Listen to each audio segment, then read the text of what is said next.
Hi guys, let's welcome back to MDB. இது நம்ம Tamil mechanical YouTube channel. இந்த வீடியோவில் நம்ம என்ன பார்க்க போகிறோம்னு பார்த்துக்கிட்டிங்கன்னா, TVS ஜூபிட்டரில் பெல்ட் வந்து கட் ஆச்சுன்னா எப்படி வந்து பெல்ட் வந்து புது பெல்ட் வந்து சேஞ்ச் பண்ணுறது, அது பெல்ட் வந்து எப்படி என்ன ப்ராப்ளம்னால கட் ஆச்சு அப்படிங்கிற ப்ராப்ளம் பற்றி தான் நம்ம பார்க்க போகிறோம் இந்த வீடியோவில்.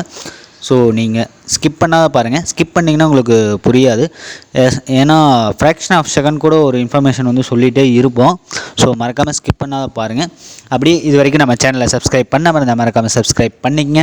அப்படியே பக்கத்தில் இருக்க பெல் ஐக்கனை கிளிக் பண்ணி அதில் ஆல்ங்கிற ஆப்ஷனை சூஸ் பண்ணிங்க. அப்போ தான் நாங்கள் போகிற ஒவ்வொரு வீடியோ உங்களுக்கு நோட்டிஃபிகேஷன் வரும். ஸோ நீங்களும் வந்து உங்கள் வண்டியை பற்றி நிறையா தெரிஞ்சுக்க முடியும். நிறைய இன்ஃபர்மேஷன் வந்து எங்கள் மூலிமா நீங்கள் வந்து தெரிஞ்சுக்க முடியும். ஸோ மறக்காமல் சப்ஸ்கிரைப் பண்ணிக்கங்க. ஓகே, வாங்க வீடியோக்குள்ளே போகலாம். இப்போ ஃபஸ்ட்டு வந்து டெமோ பார்க்கலாம். எப்படின்னு ஒரு வண்டியில் பெல்ட் கட் ஆனால் என்ன மாதிரி ரியாக்ஷன் இருக்கும் அப்படிங்கிறத ஒரு டெமோவாக வீடியோ பார்க்கலாம். இப்போ பாருங்கள். இப்போ சாவியை ஆன் பண்ணிட்டு வண்டியை ஸ்டார்ட் பண்ணி பார்க்கலாம். வண்டி பாருங்கள், ஒரு மூமெண்ட்டுமே இருக்காது. ஜஸ்ட்டு ரேசிங் மட்டும்தான் ஆகும். ஆனால் வீல் ரொட்டேஷனுங்கிறது இருக்காது. அதாவது கிராங்க் ஷாப்லேருந்து நமக்கு வந்து வீலுக்கு வந்து எனர்ஜி வந்து ட்ரான்ஸ்ஃபர் ஆகுது பெல்ட் மூலியமாக தான். ஸோ அந்த பெல்ட்டே கட் ஆச்சுன்னா நமக்கு வந்து வீலுக்கு வந்து எனர்ஜி டிரான்ஸ்மிஷனே ஆகாது. ஓகேங்களா? இந்த மாதிரி ரியாக்ஷன் தான் இருக்கும் பெல்ட்டு கட்டுன்னா. ஸோ இந்த மாதிரி ரியாக்ஷனாகவே நீங்கள் கண்டுபிடிச்சிடலாம், பெல்ட்டு தான் கட்டு, கிளச்சு கேஸுக்குள்ளே பெல்ட்டு தான் கட்டுன்னு. ஓகே, அது எப்படி வந்து கழட்டி ரிமூவ் பண்ணுறதுன்னா, ஃபஸ்ட்டு கிளச்சு கவரை ஃபுல்லாக இருக்கிற 8 ஸ்க்ரூ போல்ட் எல்லாமே நம்ம வந்து கழட்டிட்டு நம்ம கிளச்சு கவரை ரிமூவ் பண்ணிக்கலாம். ஓகேங்களா? ஃபுல்லி சரௌண்டிங் போல்ட் எல்லாமே ரிமூவ் பண்ணியாச்சு. இப்போ பாருங்கள், கழட்டினோடனே பெல்ட் வந்து கட்டாகி விழுகுது கீழே. ஸோ கன்ஃபார்மாக பெல்ட்டு தான் கட்டு. தனியாக 2ஆக கட்டாக இருக்குது. ஆனால் பெல்ட்டு பார்த்துட்டிங்கன்னா குவாலிட்டி பார்த்தீங்கன்னா நல்லா தான் இருக்குது. ஸோ ஏதோ ஒரு ப்ராப்ளம்னால தான் நமக்கு வந்து இந்த பெல்ட்டே கட்டாயிருக்கு.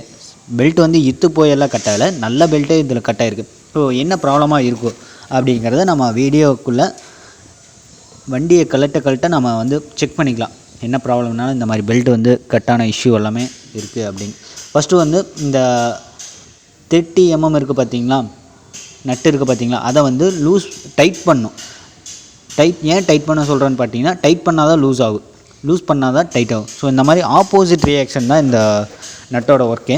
இது பார்த்தீங்கன்னா கிளச்சு ஷூவு ஆப்ரேட் ஆகிறது. இந்த ரெண்டும் வந்து கிராங்க் ஷாஃப்ட்லேருந்து பெல்ட் மூலிமா தான் நமக்கு வந்து எனர்ஜி ரொட்டேஷனை வந்து கொடுக்குது வீலுக்கு. ஸோ இப்போ வந்து இதை கழட்டிட்டு இந்த நட்டை கழட்டிக்கலாம். 30 mm நட்டை கழட்டிட்டு அதுக்குள்ளே ஒரு புஷ் மாதிரி இருக்குது, அதை கழட்டிட்டு ஃப்ளை வீலை கழட்டிக்கலாம். இப்போ ஃப்ளை வீலை கழட்டியாச்சு. கழட்டினதுக்கப்புறம் நாம் வந்து அதுக்கப்புறம் இந்த கேஸை வந்து அப்படியே ரிமூவ் பண்ணிக்கலாம். ரோலரு தென் டிரைவன் கேஸ் எல்லாமே வந்து ரிமூவ் பண்ணிக்கலாம். இதை வந்து ஓப்பன் பண்ணி பார்க்கலாம். ஏன்னா இதுக்குள்ளே தான் ஒரு 6 ரோலர் வந்து கண்டிப்பாக இருக்கும். 6 ரோலரு தென் வைப்ரேஷன் புஷ்ஷஸ் எல்லாமே இருக்கும். ஸோ அந்த புஷ்ஷு ரோலர் வந்து கன்ஃபார்மாக செக் பண்ணணும். இப்போ பாருங்கள், இதை ரிமூவ் பண்ணிக்கலாம். ரோலர் தான் ரொம்ப டேமேஜுன்னா எப்படி சொல்கிறதுனா, ஃபுல்லாகவே வந்து தேஞ்சே ஓடி இருக்கு பாருங்கள். கட்டாக ஓடுற சுச்சுவேஷன் அந்த மாதிரி தான் இருந்திருக்கு. இதனால தான் வந்து நமக்கு வந்து ரொட்டேஷன் வந்து எனர்ஜி வந்து ட்ரான்ஸ்ஃபர் ஆகாமல் லைட்டாக சிங்க் ஆகி நமக்கு வந்து பிளாக் ஆகிருக்கு. பிளாக் ஆகும்போது பெல்ட் வந்து ஓவராக இழுக்கும்போது பெல்ட் ஆட்டோமேட்டிக்காக கட் ஆகும். ஸோ இந்த ப்ராசஸ் தான் இதில் நடந்திருக்கு. இதில் பாருங்கள், இந்த ஹப்பில் அதோட கேவிட்டியே ஃபுல்லாகவே தேஞ்சு கிடக்கு. அதோட பார்த்திங்கன்னா ரோலரோட அச்சே வந்து இதில் விழுந்திருக்கு, ரொம்ப தேஞ்சு ஓடி. ஸோ இதுவும் புதுசு தான் மாற்றி ஆகணும். இதை ரோலர் மட்டும் புதுசு போட்டு இந்த கேவிட்டிக்குள்ளே அந்த ரோலர் போய் செட் ஆச்சுன்னா நமக்கு வந்து பிக்கப் வந்து சுத்தமாக வந்து இருக்காது. அது ரொட்டேஷன் நாய்ஸ் வந்து ஒரு மாதிரி நாய்ஸ் வந்து க்ரியேட் ஆகும். ரோலர் வந்து ரொம்பவுமே ஷேக் ஆகும். அதோட கேவிட்டியில் வந்து கரெக்டாக சீட்டிங் ஆகலை அப்படின்னா சவுண்டு வந்து நாய்ஸ் வந்து நமக்கு க்ரியேட் ஆகும். இப்போ பாருங்கள், ரோலர் எல்லாமே சுத்தமாக தேஞ்சு போச்சு. தேஞ்சு உள்ளே இருக்கிற அந்த புஷ்ஷே வந்து நல்லா தெரிகிற அளவுக்கு சுத்தமாக பிரேக் ஆகிடுச்சு ரோலர் எல்லாமே. ஸோ கண்டிப்பாக ரோலரு தென் அந்த பிளாஸ்டிக் 3 புஷ்ஷு இருக்குது பாருங்கள், அந்த வைப்ரேஷன் புஷ்ஷு கண்டிப்பாக புதுசாக போட்டாகணும். பெல்ட்டு புதுசாக போட்டாகணும். இந்த 3 திங்ஸ் வந்து நம்ம மாற்றணும். ஓகேங்களா? இதுக்கப்புறம் இதை வந்து கழட்டிக்கலாம். இது பார்த்திங்கன்னா 14 பாக்ஸ் போட்டு நம்ம வந்து கழட்டிக்கலாம். இது ஆஸ் யூஷுவல் நார்மலாக லூஸ் விட்டால் லூஸ் ஆகுது அந்த மாதிரி தான் இருக்கும். இதில் நம்ம கன் யூஸ் பண்ணி லூஸ் பண்ணிவிட்டு ஒரு ஸ்ப்ரிங் வாஷர் ஒன்று இருக்குது, அதையும் எடுத்துக்கலாம். கன்னை வச்சுட்டு ஸ்ப்ரிங் வாஷர் எடுத்துக்கலாம். ஸ்ப்ரிங் வாஷர் எடுத்துகிட்டு அப்படியே அதோடய ஹப்பை வந்து எடுத்துகிட்டு அதுக்கப்புறம் நம்ம கிளச்சு ஷூ கிட்ட வந்து எடுத்துக்கலாம். நல்லா தான் இருக்குது. கிளச்சு ஷூ கிட்டவே அப்படியே எடுத்துக்கலாம்.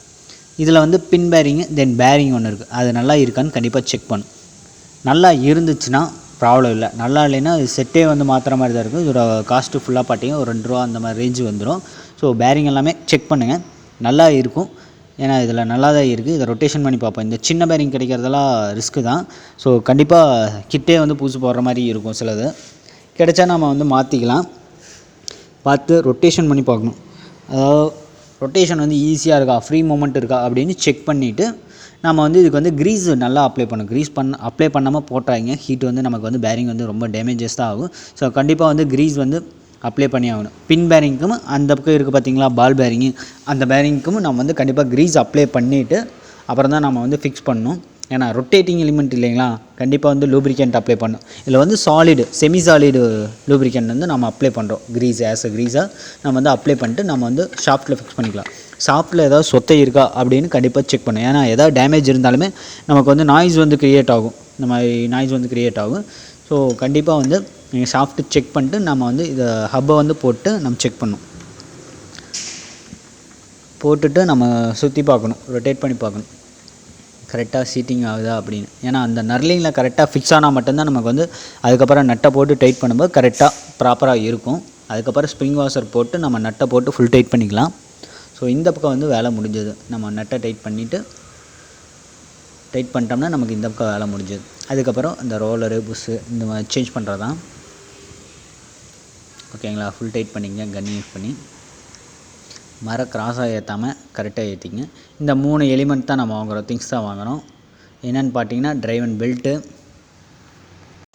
வி பெல்ட்டு, இந்த ஃபேஸ் ஹப்பு, தென் ரோலர் கம்பனண்ட்டு, தென் அதுக்கப்புறம் பார்த்தீங்கன்னா டேம்பர் மூவபிள் காம்பனண்ட் அப்படின்னு என்னென்னு பார்த்துக்கிட்டிங்கன்னா அந்த 3 புஷ்ஷு தான் டேம்பர் மூவபிள் காம்பனண்ட்டுங்கிறது. இப்போ ரோலர் எல்லாமே அசம்பிள் பண்ணிக்கலாம். ஃபேஸ் ஹப்பில் அதோட கேவிட்டியில் வந்து நம்ம கரெக்டாக அசம்பிள் பண்ணிக்கலாம்.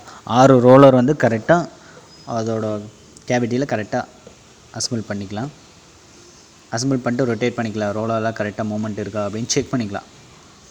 செக் பண்ணதுக்கப்புறம் நம்ம 3 புஷ்ஷை வந்து இன்னொரு ஹப்பில் வந்து நம்ம அசம்பிள் பண்ணிவிட்டு, இந்த புஷ் எதுக்காக இருக்குன்னா நம்ம ரோலர் ரொட்டேட் ஆகும்போது நம்ம வந்து டைரெக்டாக ஃபேஸ் கப்பில் வந்து என்கேஜ் ஆகி நம்ம வந்து வைப்ரேஷன் இந்த மாதிரி நாய்ஸ் வந்து க்ரியேட் ஆகாது இருக்கிறக்காக இந்த 3 புஷ்ஷு வந்து கண்டிப்பாக கொடுக்குறோம். இந்த 3 புஷ்ஷு கண்டிப்பாக வந்து போடணும். ஒரு தடவை ரோலர் மாற்றும் போது நீங்கள் கண்டிப்பாக 3 புஷ்ஷு புதுசு போட்டுருங்க. ஏன்னா புஷ்ஷு தேஞ்சிரும் கண்டிப்பாக. அதனால் புஷ்ஷும் புதுசாக போட்டாகணும். 3 புஷ்ஷை வந்து அதோட கேவிட்டியில் வந்து கரெக்டாக அட்டாச் பண்ணிட்டு ஃபிக்ஸ் பண்ணிட்டு நம்ம வந்து அசம்பிள் பண்ணிக்கலாம். ஃபேஸ் ஹப்பில் அப்படியே வச்சுக்கலாம். ரோலரில் செக் பண்ணிட்டு கரெக்டாக சீட்டிங் ஆகிட்டு அசம்பிள் பண்ணிக்கலாம். ஓகேங்களா, ஹப்பில் கரெக்டாக ஃபிக்ஸ்டு ஆயிடுச்சு. இதுக்கப்புறம் நடுவில் ஒரு புஷ்ஷு வரும், ஸ்பிண்டில் புஷ்ஷு.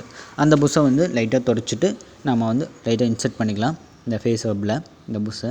ஏன்னா இந்த புஷ்ஷில் தான் நமக்கு வந்து வி பெல்ட்டே வந்து கரெக்டாக சீட்டிங் ஆகும். அசம்பிள் பண்ணிவிட்டு நம்ம வந்து ஃபிக்ஸ் பண்ணிக்கலாம் ஷாஃப்ட்டில், கிராங்க் ஷாஃப்ட்டில். ரொம்ப இன்சர்ட் பண்ணிடுறாங்க புஷ்ஷை. ஏன்னா வந்து ஃபேஸ் ஹப்புக்கு அந்த பக்கம் இருக்குது பார்த்திங்களா ரோலர் காம்பனண்ட்டு அந்த செட்டு, அது வந்து கரெக்டாக உள்ளே போய் மூமெண்ட் ஆகிடும். ஸோ மூமெண்ட் ஆகும்போது நமக்கு வந்து ரோலர் எல்லாமே வந்து அதோட கேவிட்டிலேருந்து வெளியே வந்துடும். ஸோ கரெக்டாக ப்ராப்பராக ஃபிக்ஸ் பண்ணிக்கங்க. அப்படியே அந்த செட்டிங் அப்படியே லைட்டாக பிடிச்சி அப்படியே உள்ளக்க வந்து போட்டுங்க. ஏன்னா ஒன்றா வந்து மேட்ச் தள்ளி விட்டிங்கன்னா புஷ்ஷை ஓவராக அந்த ஸ்பிண்டில் உள்ளே ஃபுல்லாக தள்ளி விட்டிங்கன்னா நமக்கு வந்து ரோலர் காம்பனண்ட்டெல்லாம் அதோட கேவிட்டிலேருந்து வெளியே வந்துடும். ஸோ ஃபுல்லாக டேமேஜ் தான் ஆகும். சடனாக வந்து ஸ்டார்ட் பண்ணனே ஸ்ட்ரக் ஆயிரும், பெல்ட்டும் கட் ஆகும். ஸோ கரெக்டாக அசம்பிள் பண்ணணும். இது அசம்பிள் மட்டும் பெல்ட்டை வந்து இதோட கரெக்டாக அதில் வந்து ஃபிக்ஸ் பண்ணி லைட்டாக கம்ப்ரஸ் பண்ணுங்கள். கம்ப்ரஸ் பண்ணும்போது லைட்டாக வந்து அப்படியே அதோட கேவிட்டியில் வந்து கரெக்டாக சீட்டிங் ஆகும். சீட்டிங் ஆனோடனே நம்ம இந்த ஷாஃப்ட்டுக்கு இழுத்து போட்டுக்கலாம். பெல்ட்டை வந்து அழுத்தி பிடிச்சிங்கன்னா மட்டும்தான் நம்ம அந்த பெல்லுக்குள்ளே கிளச் பெல்லுக்குள்ளே வந்து கரெக்டாக உட்காந்ததுக்கப்புறம் பெல்ட்டை வந்து கரெக்டாக அதோட ஷாஃப்ட்டில் வந்து இழுத்து போட்டுக்கலாம். இதுக்கப்புறம் நம்ம வந்து ஃப்ளைவீலை வந்து போட்டுக்கலாம். இந்த ஃப்ளைவீல் எதுக்காக யூஸ் பண்ணுறீங்க அப்படின்னு பார்த்துட்டிங்கன்னா, நம்ம வந்து செல்ஃப் போடுற பார்த்திங்கன்னா செல்ஃப் மோட்டர் வந்து இந்த ஃப்ளைவீலோட கியர் வீலில் தான் என்கேஜ் ஆகி நமக்கு வந்து கிராங்க் ஷாஃப்ட்டை ரொட்டேட் பண்ணி கொடுக்குது.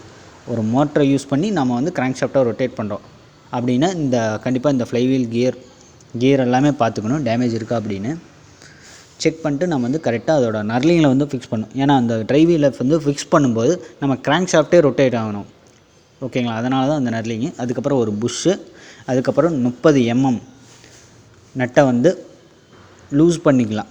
லூஸ் பண்ணால் தான் டைட் ஆகும். அதுதான் கான்செப்டிங்க. லூஸ் பண்ணிக்கங்க. லூஸ் பண்ணும்போது டைட் ஆகும். 30 பாக்ஸ் போட்டு நாம் வந்து கன்னில் வந்து லூஸ் பண்ணிக்கலாம். லூஸ் பண்ணால் டைட் ஆகும். அந்த கான்செப்ட் மறந்துடாதீங்க. லூஸ் பண்ணால் டைட் ஆகும். ஸோ கன்னை வந்து ஆப்ரேட் பண்ணலாம். லூசன் சைடு மாற்றிட்டு கன்னை ஆப்ரேட் பண்ணிக்கலாம். ஃபுல் டைட், ஹெவி டைட்டு வச்சுக்கோங்க. ஏன்னா இந்த நெட்டில் தான் வந்து நம்ம கிக் பண்ணும்போது அந்த கிக்கர் நர்லிங் வந்து இந்த நட்டோட இதில் வந்து என்கேஜ் ஆகி நமக்கு வந்து கிராங்க்ஷாஃப்ட் ரொட்டேட் பண்ணி கொடுக்குது. நம்ம மேனுவலாக வந்து கிக் பண்ணுறோம். ஓகேங்களா? ஸோ அதனால் நம்ம வந்து கண்டிப்பாக இந்த நெட்டை வந்து ஃபுல் டைட் பண்ணிக்கணும். ஃபுல் டைட் பண்ணிவிட்டு நாம் வந்து வெளியே எடுத்துக்கலாம். அதுக்கப்புறம் பார்த்துட்டிங்கன்னா லைட்டாக ரொட்டேட் பண்ணி பெல்ட்டை வந்து கரெக்டாக சீட்டிங் பண்ணிக்கலாம். ஏன்னா பெல்ட்டு சீட்டிங் ஆகிடுச்சுன்னா நமக்கு வந்து ஆட்டோமேட்டிக்காக ஸ்டார்ட் பண்ணும்போது கரெக்டாக வந்து ஈஸியாக ஃப்ளோ ஆகும். ஏன்னா சடனாக வந்து ஸ்டார்ட் பண்ணும்போது சடனாக பெல்ட் வந்து சீட்டிங் ஆகும், கொஞ்சம் லேட் ஆகும். ஓகேங்களா? இப்போ ஸ்டார்ட் பண்ணியாச்சு. வண்டி பாருங்கள். இந்த ஸ்கூட்ரு எல்லாத்துலேயுமே பார்த்தீங்கன்னா ஆட்டோ ஸ்பீடு அட்ஜஸ்ட்மெண்ட் பார்த்தீங்களா இந்த பெல்ட் மூலிமா தான். பெல்ட்டு அதாவது அதிகமாக ரைஸ் பண்ணும்போது பார்த்தீங்கன்னா பெல்ட் வந்து ஆட்டோமேட்டிக்காக எலாபரேட் ஆகி நமக்கு வந்து ஆட்டோ கிளச் மாதிரி ஒர்க் ஆகும். இதில் எல்லா ஸ்கூட்டிலுமே இந்த மாதிரி தான் இருக்குங்க கான்செப்ட்டு. பாருங்கள், பெல்ட்டோட சென்டரில் வரும்போது ஹை ஸ்பீடு ஓடும். பெல்ட் வந்து கொஞ்சம் லூஸாக இருந்தால் ஸ்லோ ஸ்பீடில் கொஞ்சம் லைட்டாக லூஸாக இருக்கும். ஓகேங்களா? இது வந்து பார்த்தீங்கன்னா கிளச்சு ஷூ. ஸ்லோ ஸ்பீடில் நம்ம கிளச்சு பெல்லை பிடிக்கலாம். ஆனால் ஹை ஸ்பீடில் கிளச்சு பெல்லை பிடிக்கவே முடியாது. உள்ளே இருக்கிற கிளச்சு ஷூ ஹை ஸ்பீட் ஆகும்போது நமக்கு வந்து எலாபரேட் ஆகும், விரிஞ்சு நம்ம கிளச்சு பெல்லோட என்கேஜ் ஆகி நமக்கு வந்து வீலுக்கு வந்து எனர்ஜி வந்து ட்ரான்ஸ்மிஷன் பண்ணி ரொட்டேட் பண்ணி கொடுக்குது. ஓகேங்களா? இதுதான் கான்செப்ட்டு. எல்லா வண்டியிலையும் கான்செப்ட்டு இது தான். ஓகேங்களா? அதுக்கப்புறம் பார்த்தீங்கன்னா நாம் வந்து எப்படி வந்து செல்ஃபோ எப்படி என்கேஜ் ஆகி நம்ம கிராங்க் ஷாஃப்ட்டை ரொட்டேட் பண்ணுது அப்படிங்கிற கான்செப்டை பாருங்கள். இப்போ பெண்டிக்ஸ் ட்ரைவ் வந்து ஃப்ரண்ட் போர்ஷனில் என்கேஜ் ஆகி நம்ம வந்து கிராங்க் ஷாஃப்ட்டை ரொட்டேட் பண்ணி கொடுக்கும். அந்த ஃப்ளைவீல் என்கேஜ் ஆகும் பாருங்கள். என்கேஜ் ஆகி நம்ம கிராங்க் ஷாஃப்ட்டை ரொட்டேட் பண்ணுது. இதுதான் மேனுவலி நாம் வந்து செல்ஃப் மோட்டரை யூஸ் பண்ணி நம்ம வந்து கிராங்க் ஷாஃப்ட்டை ரொட்டேட் பண்ணி ஸ்டார்ட் பண்ணுறது. ஓகேங்களா? இது பார்த்துட்டிங்கன்னா நம்ம கிக் பண்ணும்போது இந்த கிக்கர் நர்லிங் வந்து அடிக்கடி ஸ்டக் ஆகிக்குது, ரிட்டன் ஆகலை, அப்படியே பிடிச்சிக்குது. அந்த மாதிரி ப்ராப்ளம் வந்து ரெடியூஸ் பண்ணு எப்படி வந்து எடுக்கிறதுனா நம்ம வந்து இதுக்கு எல்லாமே சிஎல் அப்ளை பண்ணிக்கணும். ஏன்னா உள்ளக்கு எல்லாமே கியர்ஸ் தான் இருக்குது, 2 கியர்ஸ் தான் இருக்குது. கிக் பண்ணும்போது அந்த கியர்ஸ் வந்து ரொட்டேட் ஆகி இந்த நர்லிங் வந்து ஃப்ரண்ட் போர்ஷனில் வரும். ஃப்ரண்ட் போர்ஷனில் வந்து நம்ம அந்த 30 mm நட்டு போட்டோம் பார்த்திங்களா, அந்த நெட்டோட என்கேஜ் ஆகி கிராங்க் ஷாஃப்ட்டை ரொட்டேட் பண்ணு. இது பார்த்திங்கன்னா மேனுவலாக நம்ம பண்ணுறது. இதுதாங்க ப்ரொசீஜர் கான்செப்ட்டு. ஓகே, எல்லா போல்ட்டையும் வந்து நம்ம போட்டுக்கலாம். 8 mm போல்ட்டு சுற்றி இருக்க எல்லா 8 mm போல்ட்டையும் போட்டு வண்டியை ஸ்டார்ட் பண்ணிக்கலாம். ஓகே ஃப்ரெண்ட்ஸ், இந்த வீடியோ உங்களுக்கு பிடிச்சிருந்தா மறக்காமல் லைக் பண்ணுங்கள், சப்போர்ட் பண்ணுங்கள். ஓகேங்களா? Okay, thank you.